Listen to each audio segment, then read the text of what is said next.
प्राकृतिक सौंदर्य भरा बौद्ध जिलार अन्यतम पिकनिक स्पॉट कुंभीदरह सबुज रानीर पाददेश झरणार कुळु कुळु शब्द सहित जंगलर पशुपक्षी रावरे फाटी पड़ुथिबा पिकनिक स्पॉट कुंभीदरह एबे बनभोजी पाई लागिछि लोकंक भिड़।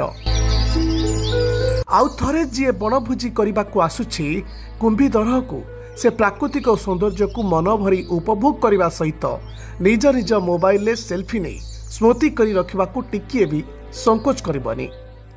कुंभीदरह पिकनिक स्पॉट पाई जेतिकी परिचित कुंभीदरह भितर रहिथिबा लोक कथा सेतिकी अपरिचित। आसंतु बोली जिबा कुंभीदरह पिकनिक स्पॉट।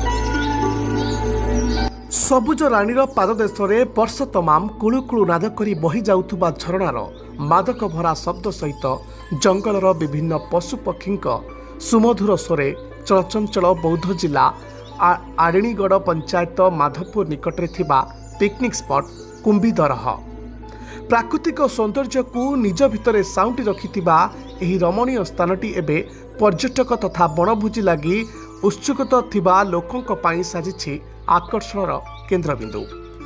वर्ष सारा एठाकू बनभोजी पाई लोकंक शो छुटुथिबा बेले विशेषकर नवेम्बर मासरू फेब्रुआरी मास जाए जिला तथा जिला बाहर लोकंकर एठारे प्रबल भिड़ रही था।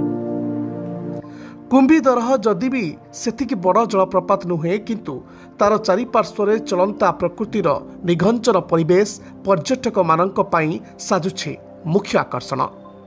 जंगलर विभिन्न औषधीय गछलतार पाद को धोई कुळु कुळु नाद करी झरणार बोही आसुथुबा झरणा पानी रे पाद धोइबा गाधोइबा सहित माछ धरिबार मजा नहीं थांती पर्यटक। तेबे पिकनिक स्पॉटर विकास हुई पारिले आगामी दिन में यह राज्य एक प्रमुख पिकनिक स्पॉट हुई पारिबो बोली पर्यटक माने मत प्रकाश करिसेंती। प्राकृतिक सौंदर्य भरा कुंभीदरह को नहीं पुरातन कालरू एक लोककथा रही। एठारे एक कुंभीर रहुथिबा बेले कुंभीर को मारिबा पाई पंडुपुत्र अर्जुन सरभेद करथिले हेले कुंभीरटी पानी भितर को चली जिबारु अर्जुन को द्वारा निक्षेपित सर पत्थर भेद करिबारु पत्थर फाटी झरणा पानी बाहरिथिला जहाँकि ए चिन्ह थिबा कहिबा सहित अनेक लोककथा रहिथिबा कहिसंती अंचलवासी।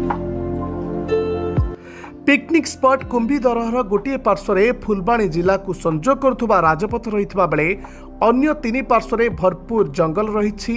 बौद्ध भुवनेश्वर जातीय राजपथर बौद्ध जिला आरणीगढ़ पंचायत माधवपुर छकरू फुलबाणी रास्तार 3 किलोमीटर गले पड़े यही रमणीय पिकनिक स्पॉट। राजधानी भुवनेश्वर यार दूरता 172 किलोमीटर रही बेले बौद्धरू 55 और फुलबाणी जिलूर 45 किलोमीटर दूरता रही। एठारे रात्रि जापन पाई कौनसी व्यवस्था नथिबा बेले माधवपुर छकरे पूर्त विभाग डाक बंगला एवं आरणीगढ़ जातीय राजपथ विभाग डाक बंगला रही। एही सौंदर्य भरा स्थानटी बेस मनोरम होइछि। प्राकृतिक सौंदर्य भरा एही स्थानटी लोकं को आकर्षण करिथाय। व्यस्त बहुल जीवन मध्यरु समय बाहर करी आसंतु ए स्थान को एवं प्रकृति को भरपूर उपभोग करंतु। Bureau report Dhauli news. राज्य तथा देश विदेश समस्त खबर पाई आज ही आमको फॉलो लाइक शेयर एवं सब्सक्राइब करंतु।